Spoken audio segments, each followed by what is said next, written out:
Welcome to the Magnificast, a podcast about Christianity and leftist politics. I'm your co-host, Matt Bernico. And I'm your other co-host, Dean Detloff. Dean, Jimmy Kimmel-like, we have arisen from the ashes. We're no longer canceled by the president. They brought Jimmy, the late night host, back, and they brought us back too.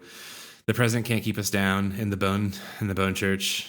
It feels so good to be back and vindicated and free to do our podcast again for the great people of this great world. That's right. The president tried to cancel us, but Jesus did ransom our podcast from the very maw of hell. And here we are, resurrected in all of our glory. It's a better podcast than ever, actually. Wow. There you go. That's what happened. You can tell it's the best podcast, the best iteration of it, because the response to it was, there you go. That's how you know it's going pretty well. And it's just going to get better from here. Dean and I have been traveling. We've been moving. We've been grooving even, maybe.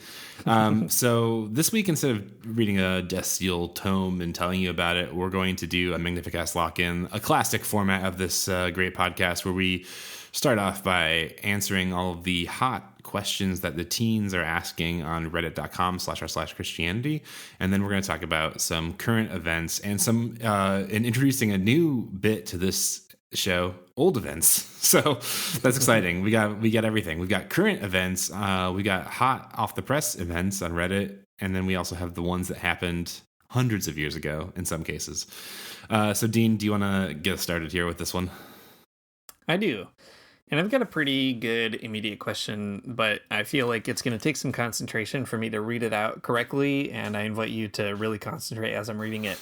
Okay. The question is, how many types of demons did each type of fallen angel turn into? Okay, how many types of demons did every fallen angel turn into? So important. This is where you really need a big... I find it helpful to have a notepad and a pen and just diagramming it out. How many types of demons did each type of fallen angel turn into? Okay. So you have types of fallen angels, and they all turned into types of demons. Now, we don't have to know what types they are, but we do have to know how many types there are. Okay, thank you for clarifying, because I was going to start naming types of angels that I think exist, but I don't even have to do that. 1,400 is my answer. Wow, got it in one. That's it. You got it. Hey, that's great. That's cool. I didn't know there were different types of demons. Oh, I guess there are. There's succubus. There's incubus. Those are all the band names that I remember that are demon names. So that's it. That's it, I guess. There's also, as you can guess, some pretty funny comments in here. Just great extra biblical stuff. This kind of thing that, if you said in the medieval period, would definitely have had you murdered by the church authorities, but today in our liberated modern society just means that you get upvotes and downvotes. But there is one person who says, I think demons and fallen angels are not the same thing. Someone asks, what makes you say that? To which they reply, I think demons are dead Nephilim. Okay. And I think that is such an incredible leap. The idea that the Nephilim in Genesis 6, the big giant guys, who are the children of fallen angels and humans, when they die, they turn into demons. That is some adventurous metaphysics, and I'm ready for it. I feel like that's not fair for the Nephilim, because, as we all know, just because your parents are bad people doesn't mean that you will have to be a demon. That seems awful. True. It seems unfair. It seems unfair. I just want a fair deal for those guys, the Nephilim, those big beefy boys that are maybe down there, maybe not down there, maybe up there. Who knows? Wouldn't it be wild though if you were the Nephilim and you died, as all beings do, and you go to heaven, but your bad parents who did rebel, they're down there. Oh no. That's embarrassing. What a bummer. For them. That's embarrassing. That's going to make Heavenly Thanksgiving complicated for sure. Yeah.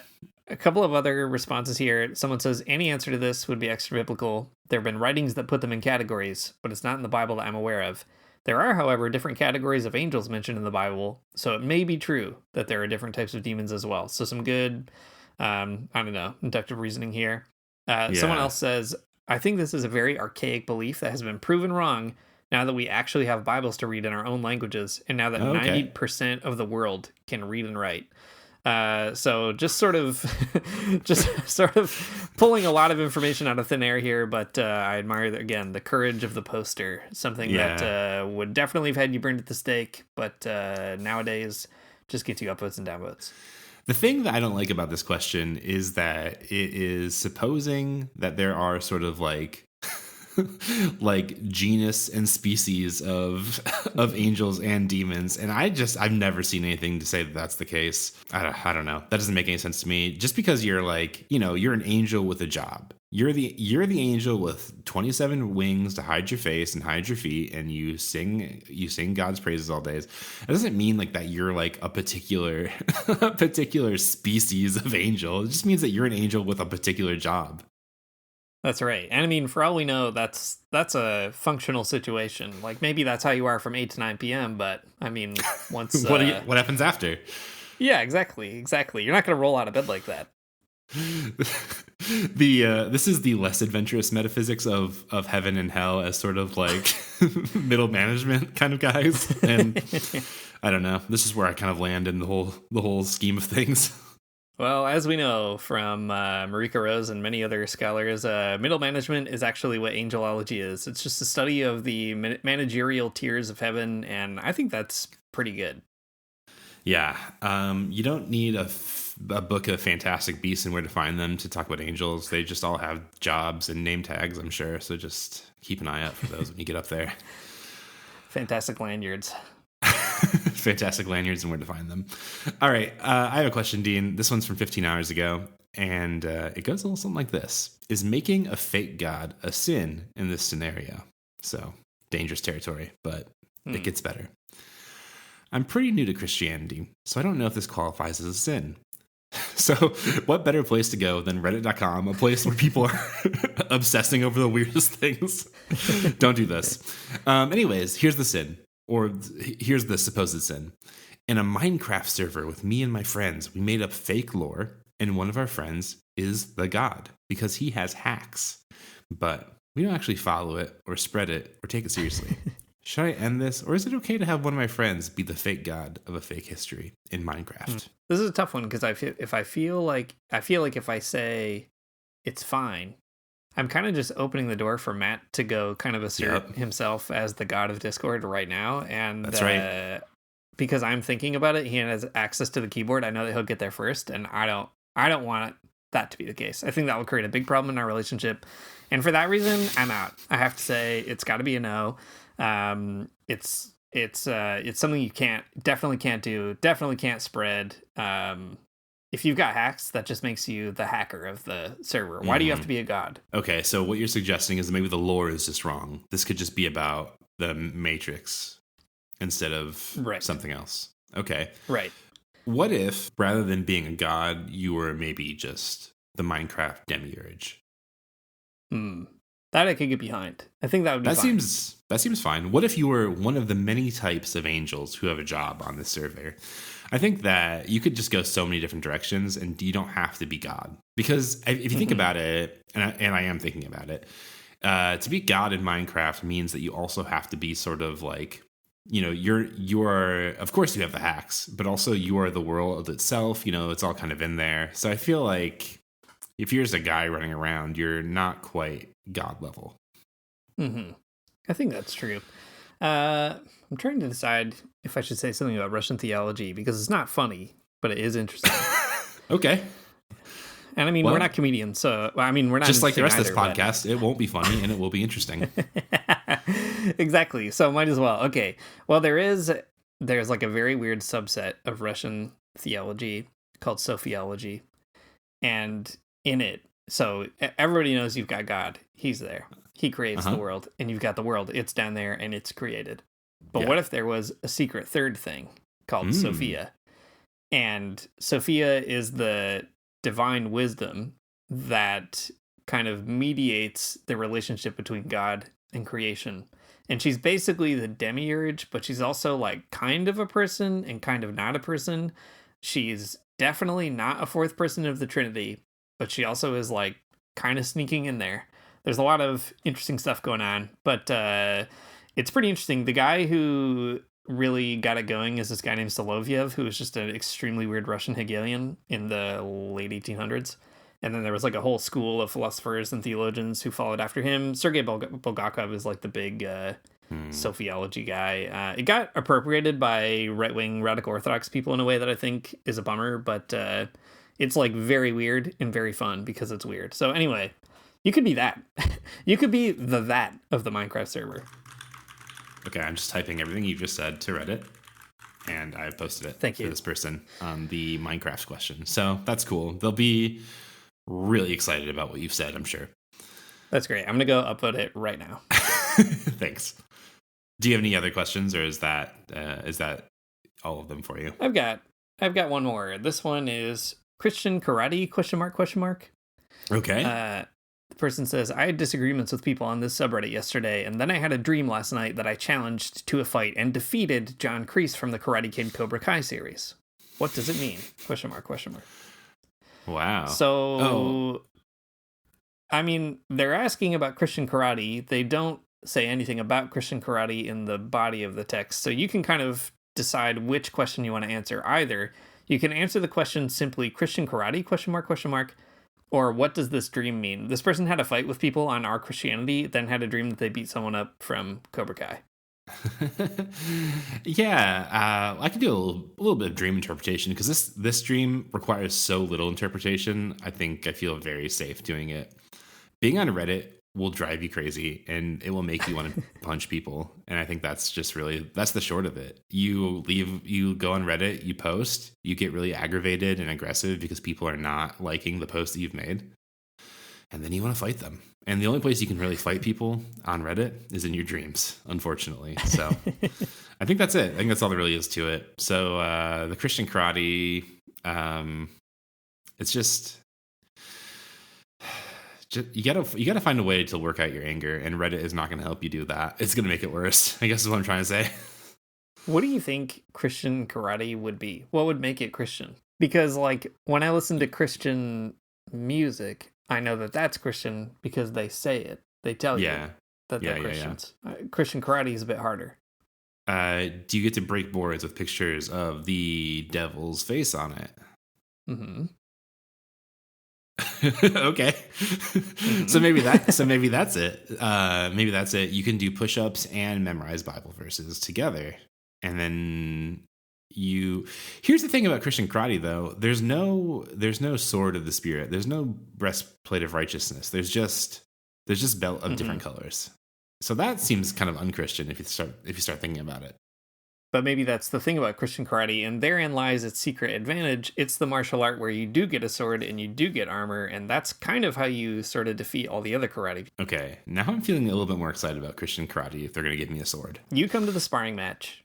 Somebody comes up there. They're a taekwondo master or whatever. I don't know. That's not even karate, I don't think. Who could say? No, Some martial I think it's art. different. Yeah. Okay, somebody who does a form of karate.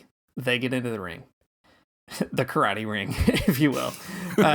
You also get into the karate ring, and when you get up there, you're in kind of the attire of a Roman centurion, and you have a sword. Now, I don't think that alone is gonna necessarily make up the gap between you and a karate master.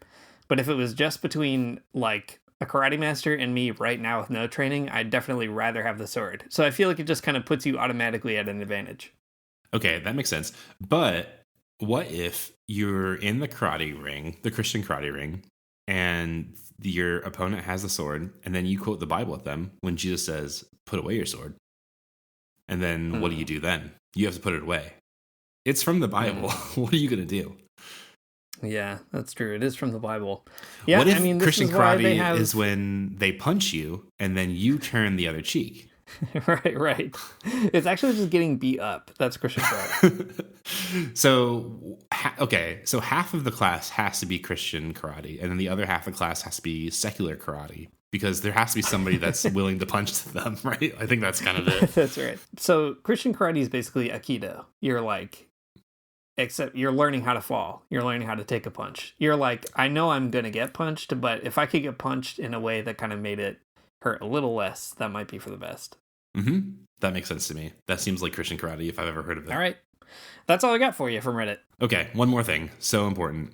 Here on the Magnificast, especially in the Magnificast lock-in, we have an expansive list of things that heaven is like, because this is the thing that people in the Christianity subreddit are most interested in learning about for some reason. In the deep lore that we've knitted together from Reddit questions, we've determined that in heaven, there could be humans and aliens coexisting, but here's the thing. You would never know who's a human and who's an alien because, as we all know, in heaven we all have new bodies. And our new bodies are not human bodies, importantly. They are perfect spheres. We're all orbs floating around up there in heaven. We're completely unable to differentiate any defining characteristics, especially if somebody is an alien. So, I don't know. Is there any other heaven lore that I didn't just say? I'm sure there probably is. Something about how in our perfectly spherical bodies, you can sort of explore lots of other opportunities, becoming like some divine pinball, or I don't know. There's some other weird stuff going on, but I don't think it really matters. That's right. Oh, there's also always somebody saying that like in heaven, it would be kind of like an RPG. It'd be like, you could be like playing Skyrim in heaven, not playing the video game Skyrim, but your life would just be like Skyrim in heaven. Right.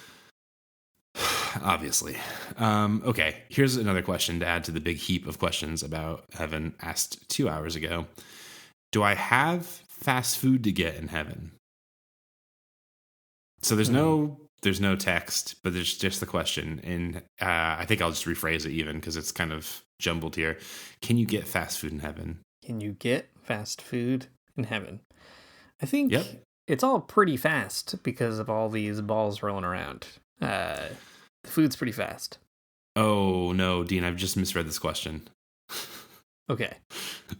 First of all, mine was way funnier. Is there fast food in heaven? And I think the answer is probably yes. It's always going to be fast going into your spherical body. The question, I'm so stupid. The question is, do I have to fast food? Do I have to food fast to get into heaven? Do you have to fast from food to get into heaven? Okay, that's not important. I don't care about that. Do I have to food fast is very funny. A very funny way of putting it. Do I have to food fast is the way this person's written it. So you can see why I would think that it was maybe fast food and they've switched it around because this is not the way that people normally talk. But these are the trepidations and traps of reading Reddits that you've only read sort of closely for a second. Dean, what kind of fast food is in heaven, though? If you could just throw it out there for us. I mean, Taco Bell. And that's probably it. It's the fifth meal up there in heaven. It's the fifth meal. The Taco Bell is the church bell ringing. I think that makes sense. Of course, it's coated with kind of Latinate aesthetics in general. So obviously comes from Catholic imaginaries. That makes sense to me. Definitely not Burger King because there's only one king in heaven, and it's not Burger King. King of Kings. Right. Can't be McDonald's because we know that Grimace is actually the devil and he's down there. So that's not one of them. So I think Taco Bell is probably the most orb-like of all the McDonald's mascots. Yeah. Name a rounder guy. You can't. Mayor McCheese. He's round. He's circular, I guess. He's not round. It's tough. I'm going to have to ask some theologians about this one. I'm going to send my letters off to them on parchment carried by owls or whatever. Let's get to the bottom of this one. Man, I can't believe I read this whole thing wrong. The syntax, it's just not the way people talk. I'm confused. Dean, do you want to talk about current events first and then old events next? Yeah, whatever. Okay. Yep. Do you have a current event? No, I've only got old events this time. Okay, well then I've got current events. So a few months ago, you might remember, we were all really excited about the election of a new pope. And what if I told you there is another head of a church who's just been elected and affirmed, and you maybe didn't even know about it? Well, Pastor Gary's moving up. Pastor Gary's moving up. No, not quite. Pastor Gary's going to be with us forever. Here's the headline, and then you'll be astounded. Woman appointed Archbishop of Canterbury, an historic first for the Church of England. That's right. Sarah Mullally, who's the new Archbishop of Canterbury, or she will be shortly after she's, I don't know, confirmed later on, I think, in the year. Interestingly enough, the first woman Archbishop of Canterbury in the 1400-year history of the big Anglican Church. Listeners of the pod will know that I've been going to a Presbyterian church lately, and it's like just as I switch over, does something interesting happen in the Anglican world? That seems kind of unfair, but I guess that's fine. Interestingly enough, she was a priest, she was a nurse. The chief nurse in England. Anyways, an interesting development. She describes herself as a feminist. She is, pro-abortion rights. She's pro-LGBTQ people in the church. All kinds of interesting things. She seems like a cool person. I don't know.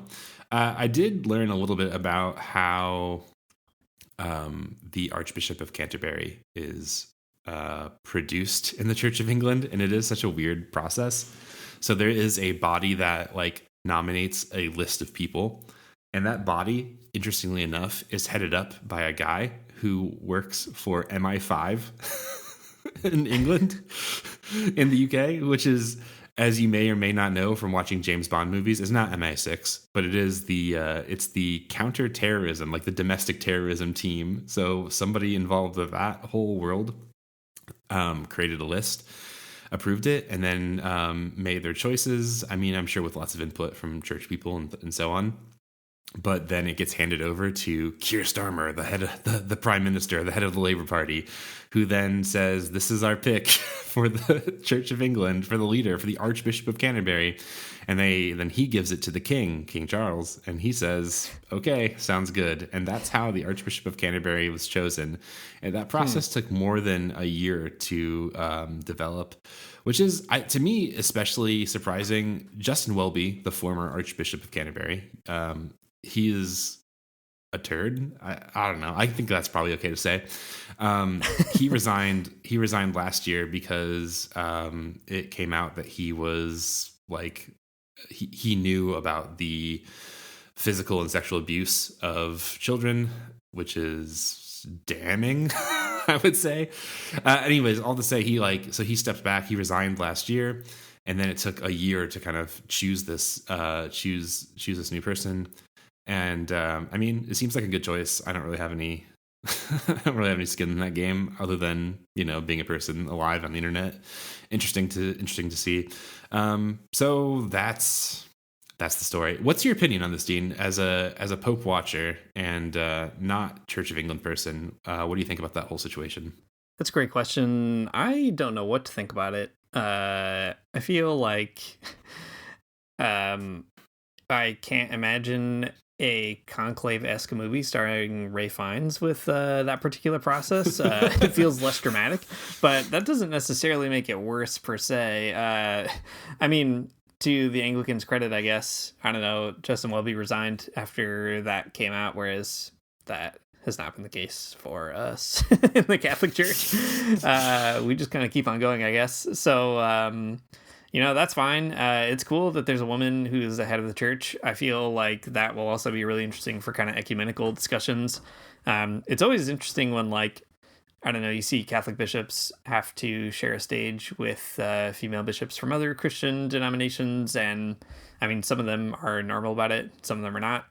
I guess that's just how it is. But having the Pope, for example, have to kind of share a stage with a woman who is also a head of a major denomination will be interesting. I don't know. I don't know anything about her, but I do think that it's kind of wild. Like, the Church of England is wild to me in general. It's just like a weird church, but so are they all. So it's weird in a way that I'm like, I have no idea what to make of it one way or the other, except that it's cool that she's a woman, and we'll see what she has to say, I guess. I don't know, Matt, I've been on Pope duty for a while, all this Pope Dispatch news, and though you did conveniently leave the Anglican Church in such a way, or at such a time, that maybe absolves you from that responsibility, I feel like I'm still going to be looking to you for all my Church of England news. Yeah, well, I think this is how I feel. Justin Welby, I don't like him for more than just the knowing about sexual abuse and not doing anything about it, or not coming clean about it. That's bad, but he's also, incredibly lukewarm about a lot of things, and could do a whole episode about why I don't like Justin Welby, but let's not. I think it's great. I think anyone that's not him is probably going to be an improvement, especially this particular woman seems great. Sarah Maley seems cool. I'm excited to see what she does and what she's about. She has, I don't know, some interesting credentials. A former union nurse is pretty good, and, then NHS sort of higher up is interesting. So I'm more than willing to give her the benefit of the doubt to do something cool. At the end of the day, the Church of England is the Church of England, and it's just always going to be kind of like what it is, non-negotiably. So, it's not like you're gonna unlike the Catholic Church where you're gonna get a wild communist pope or something. It won't ever come close to that in the Church of England, which I guess is okay. I don't know. I feel like anyone is better than Justin Welby, and this person in particular seems especially better. So I'm happy with this outcome. The thing I'm not happy about, though, that there has been, as there always is, especially in the UK, an extremely weird backlash against the very soft progressivism of the Church of England. The Church of England, I think, is actually even more conservative than the Episcopal Church writ large. It's especially more conservative than the Episcopal Church in the United States. That is certainly the case. Any sign of sort of progressivism or theological liberalism or something in the Church of England always riles up the weirdest, crankiest people on the internet, who are just I'm mad that it's not conservative enough, not I don't know, historically rooted. It's too soft. It's too whatever. And those people can go eat a fart. I don't care about them. They're stupid. It's people who say that have probably not been to church in 20 years. So whatever, not actually worried about them that much. But anyways, it's great. I think, the thing I am interested in seeing though, is maybe how this does ripple out into some of the more conservative, Anglican communities in the world, like ACNA or whatever. This might be good.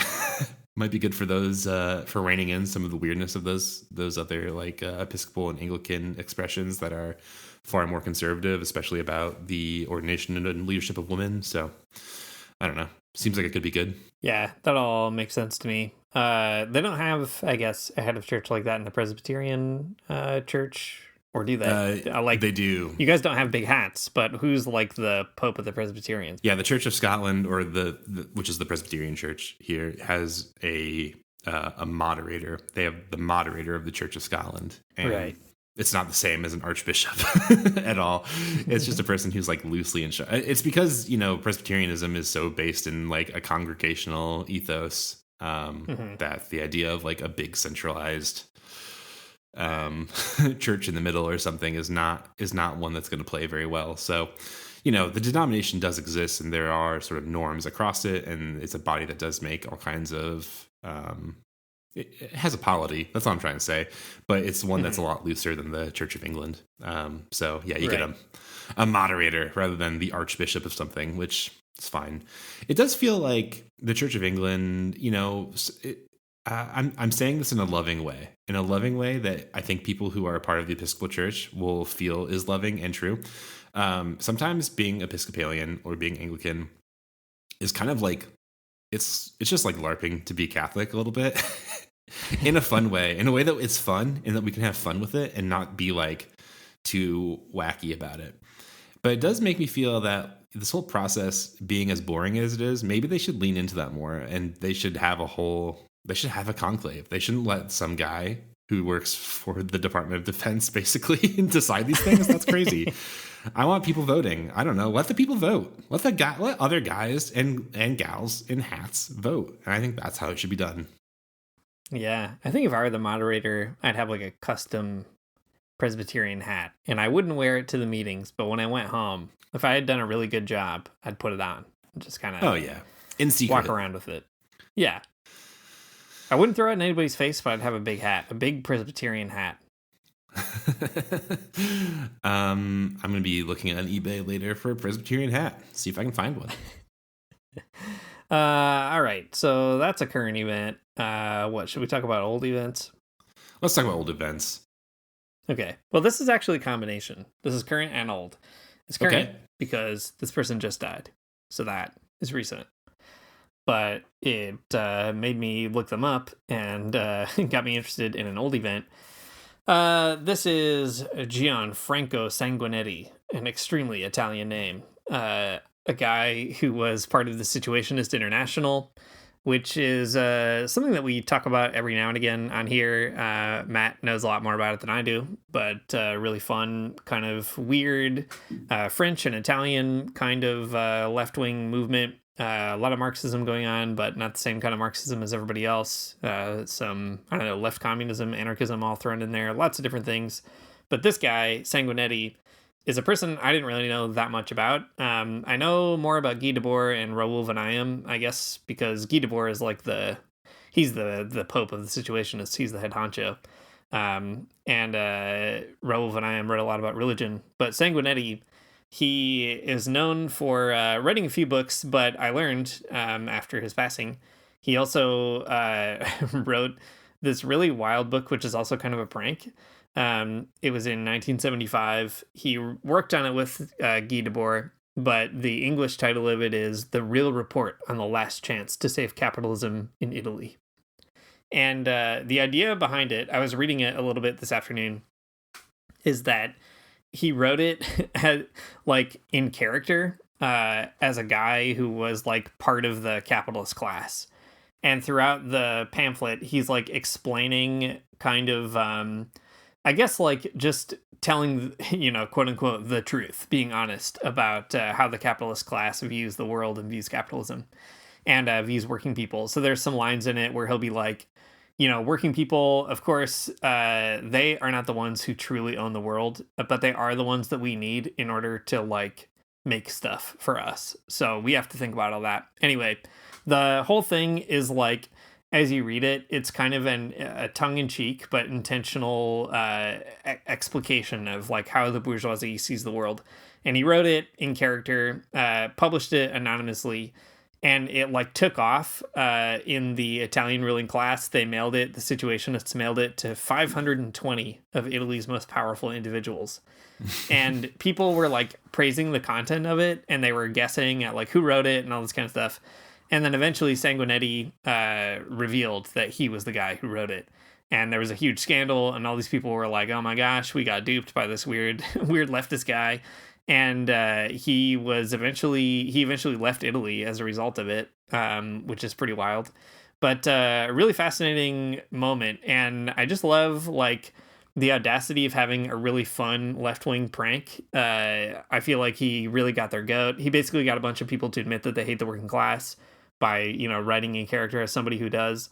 I was reading a little bit more about the publication history, and I guess people, like, they all thought that, or not they all, many people thought that the author was an insider because they had access to, like, privileged information, but actually it was just, like, I don't know, the Situationists being regular Marxists explaining the world in a Marxist way. So really divining the secrets of capitalism. And they also wrote it with the intention of kind of striking the tone of Machiavelli. So really like leaning into the capitalist scheming that goes on to stop the working class from becoming working people.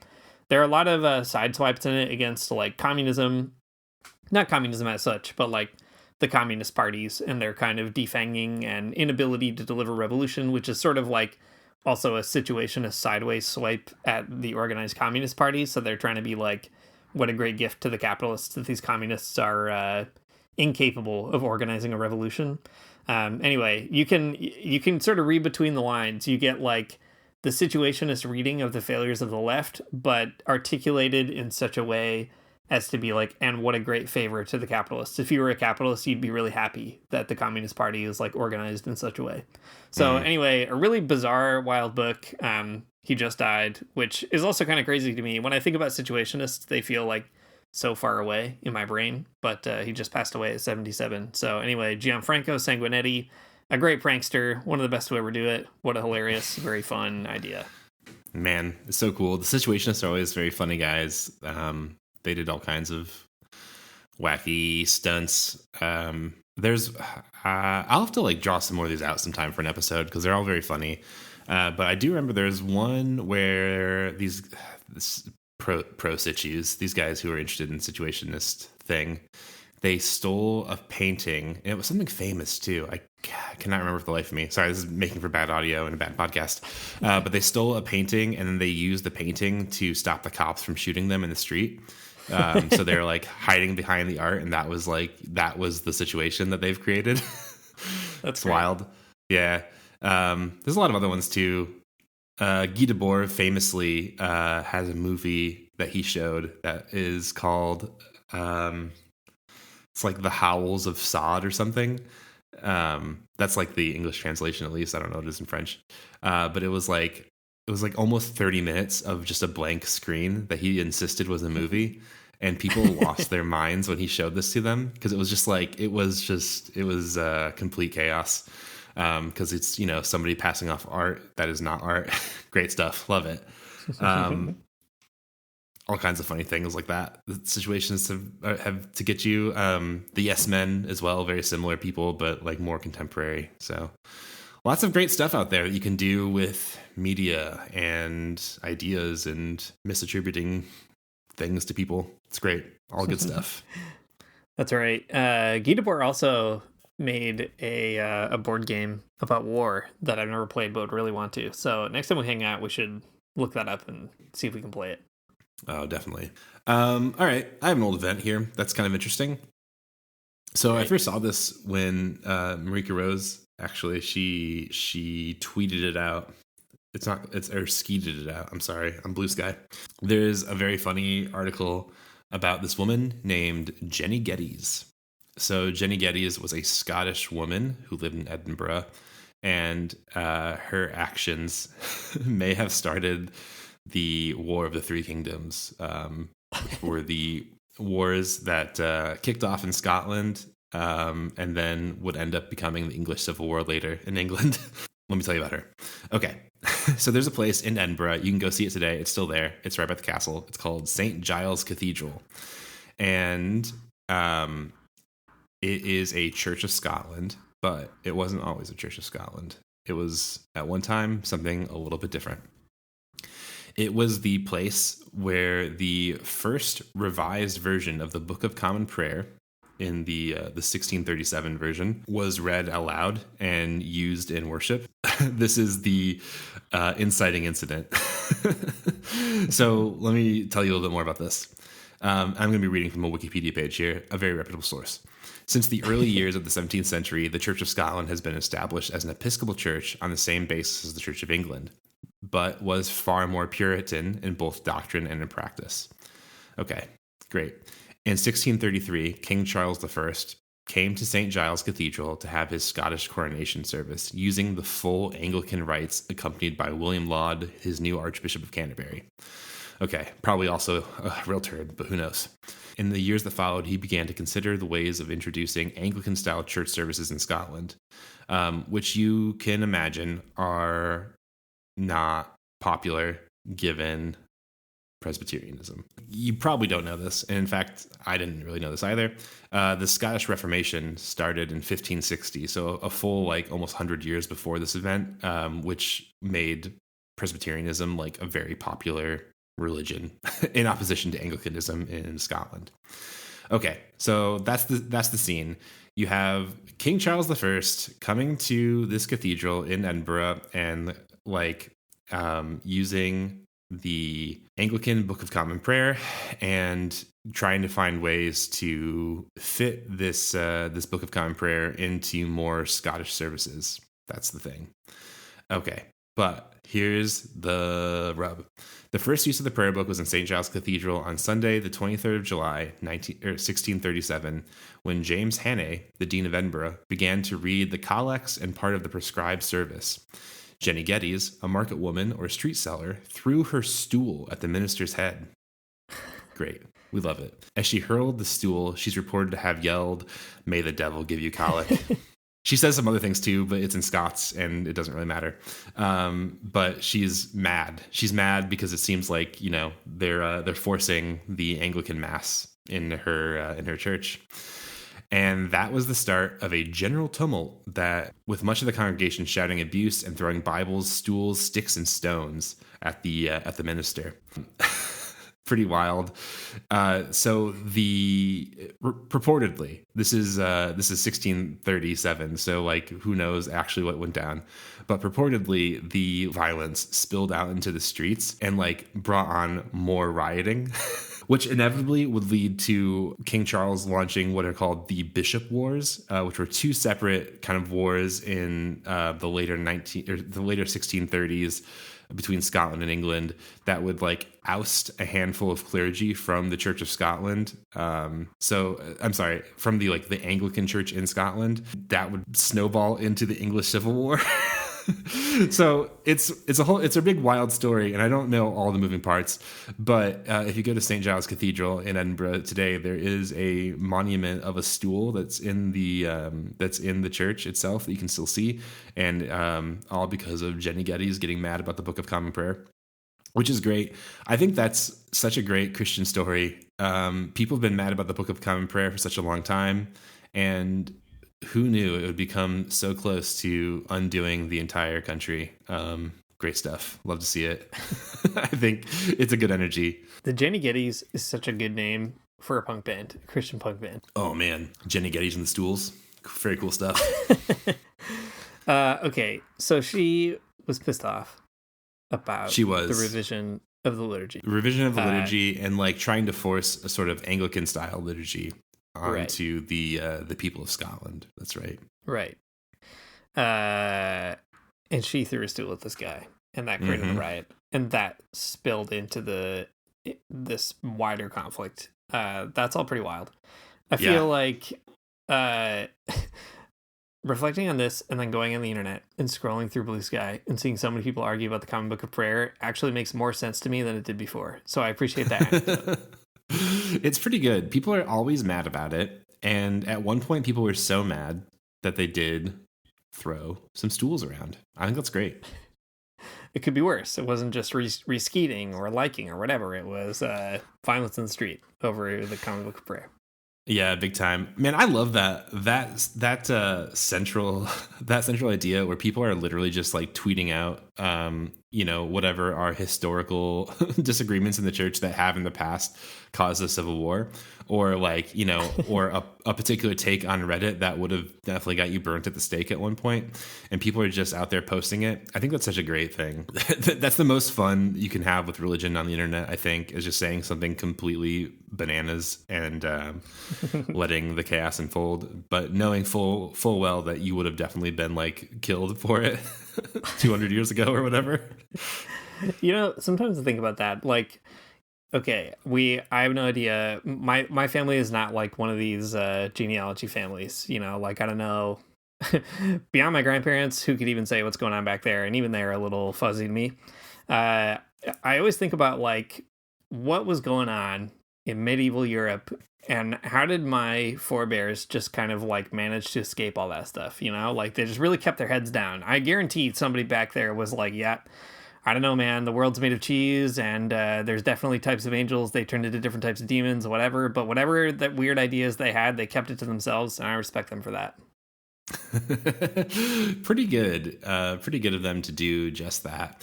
I always think, we on this podcast, we're always talking about the ways that, like, reading about some now long past Christian socialist or whatever, it gives you permission to be a particular type of Christian. But you have to keep in mind, too, that works in so many different ways, that the existence of Jenny Geddes gives you also the the permission to be a certain type of Christian as well, the kind that throws stools or whatever in church, which I think is just as good, to be honest. But you can be wild and weird about religion in so many ways, rooted historically. I think that's beautiful. That's right. There's a precedent. Nothing new under the sun. Somebody did throw a chair at a guy for reading the prayer book in a way they didn't like. And, it's happened before. It could happen again. I'm not saying you should do it. I'm just saying it could happen again. Yeah, that's right. To be fair, I don't want to let Jenny Geddes completely off the hook, because I think that there's probably a lot of like, the part of the story I didn't tell. So Charles I of England, he's bad. None of them are good. But people in Scotland didn't like him because there's a particular movement in Scotland called the Covenanters, and they were big time anti-papists, and they thought that King Charles I was too much. He was too much like a Catholic.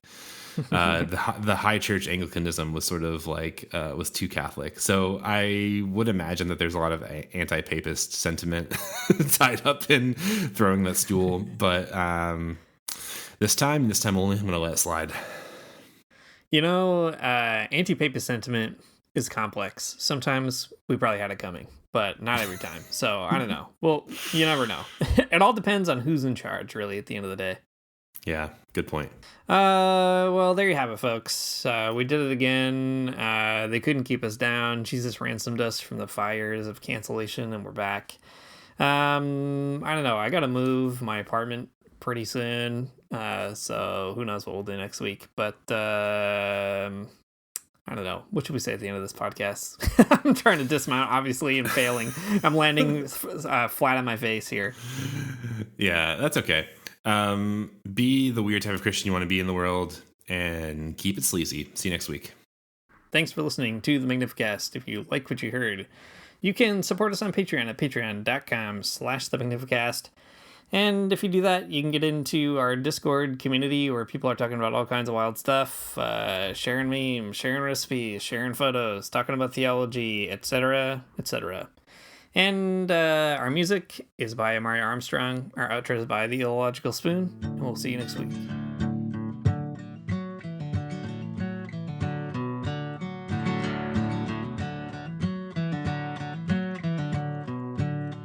I don't want to get up for church in the morning, souls alive.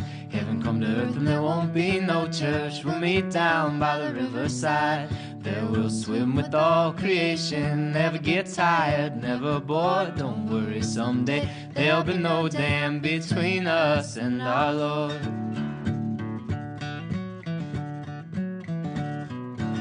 Jackson, keep your hoods up. Keep your hoods up and you stay up late. In Jackson, you keep your hoods up. Well, you keep your hoods up and you stay up late. Oh, don't mind a cold night, but we might mind if you leave too soon. So come on now, it's still early. At least what else are you gonna do? As we kissed in the alley by the Michigan Theater, fall snow was glowing in the lights of the